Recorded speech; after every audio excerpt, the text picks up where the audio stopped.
大家好，咱们继续学习绘图。今天讲 Stable Diffusion， 这个呢又叫 SD。同学们，这节课就给大家讲了，我经常用，但是我很少给大家推荐，因为这个呢有一点点的一个门槛啊。然后这款 AI 绘图软件啊，对于很多还没有熟练掌握米珍妮，可以先把这个课放，因为贪图教不烂啊。如果你米珍妮已经用得很好了，那可以看看这节课肯定会有同学问，这个 SD 啊和这个米珍妮同样是绘图软件，为什么要分开说呢？这个给大家做了一个详细的对比，它们之间的差异。简单来说，咱们的 SD 具有更高的一个可控性，而米珍妮它是需要更偏向一些抽象的，像有这种抽卡和这个随机盲盒这种感觉，对吧？那它对于一种创意的感觉的启发是帮助很大的。因此，如果使用 Stable Diffusion， 就 SD 你可以更加精确的控制绘图的一个效果。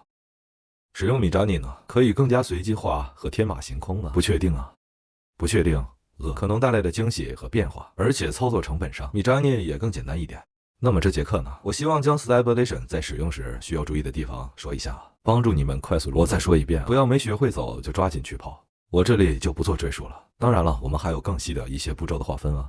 这个资料呢，也为大家就是那个高级提示，对吧？那好，今天进入正题了。Stable Diffusion 简称 SD 最核心的使用规范就是提示词，又分为两部分。第一部分叫正向提示词啊，我们在生成图像时可以使用正向提示词来指定想要生成图像。正向提示时可以是脑子里想到的图片或者一句话，将其拆分成不同的关键词，用逗号隔开作为输入。需要注意的是啊，相同的指令在不同的模型库和参数下生，输出的图像可能会不一样，因为提示词的次序也非常重要。因此啊，它的顺序会影响到生成图片的权重。通常情况下，越靠前的提示词权重越大，越靠后的提示词权重越小。第二个反向提示词，第二个输入框输入的标签内容就是你画面中不想出现的东西，比如模糊的多出来的手缺缺的手指或者扭曲的肢体。就这样，我们可以把这个提示词做一个拆分。例如，对于使用提示词生成图像的小伙伴来说，当你看到喜欢的图像或者脑海中想到很多的画面，但却不知道提示词如何去准确的描述，那么现在有两种办法可以帮助大家快速的做拆分和生成图像。例如第一种 ，Ask 中自带一个反馈功能，可以通过将想要拆分的图像拖入到反馈当中，然后点击按钮获得来生成该图像。第二次第一次使用可以有些慢慢等就好了。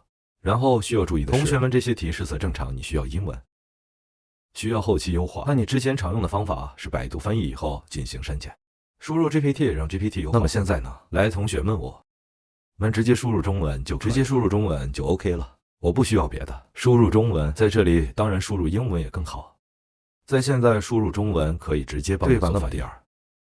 你可以同学们。用 GPT 或者国内微信语言等相关的工具，将想要描述的长句输入，最后加一句描述，请将这句话拆分成 teach， 就是这个 SD 的结构词。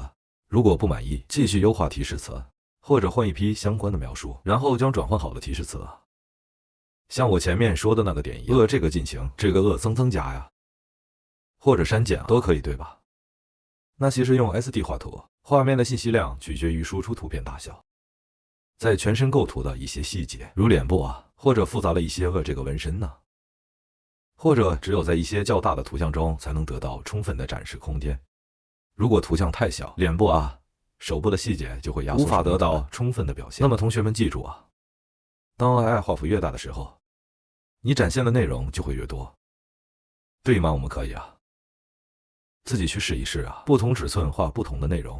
那么画同样内容不同的尺寸画同样内容，你看它有什么变化？其实随着 AI 技术的快速发展，图像生成理论大模型正在成为研究中的一个。但是由于该领域相对新，还有一定的复杂性，相关的教程和资源目前比较。那希望本节课帮助大家快速入门 Stabilization， 你可以到这个 C 开头的这个网站里面去下载，这里面有很多的模型，比如大模型，也有这种小的 Lola 插件。